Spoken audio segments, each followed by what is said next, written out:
In this video, I'm going to be talking about the rumours of the new, potentially, Google Pixel 6 and 6 Pro. Hello guys, Lewis from Mensah Tech here, and today I'm going to be doing the 4th episode of a new series. Well, my thoughts. I'm going to be talking about my thoughts on upcoming or released tech products. Let's get straight into episode 4. I'm a Pixel user. I use the Pixel 4a 5G, and if you want to check out my first impressions, that'll be on one of those cards. Now, as I've said, I'm a Pixel user, and let's just say these phones aren't very fast. It has a Snapdragon 765G, which, by the way, isn't that bad, but it's just not as good as some of the competitors' phones like the 865 or the 888. This means that hopefully with the new Whitechapel chip, everything will be optimized for Android 12. So Android 11, in my opinion, is great, but Android 12 is just going to be amazing. You've got new widgets and everything, which makes Android 12 epic.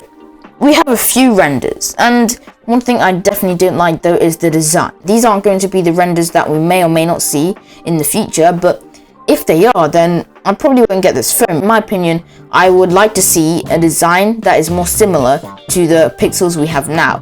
Now, if you enjoyed the video so far, be sure to hit that subscribe button and like, because this really helps the YouTube algorithm push out my videos further. Now, we all know that Google takes amazing photos, and watch out for my Google Pixel 4a 5G camera test.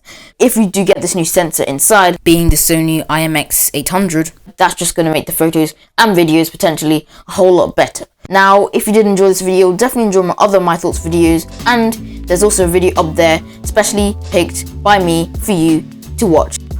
Hope you guys enjoyed. As always, a new series here. See you guys in the next one. Peace!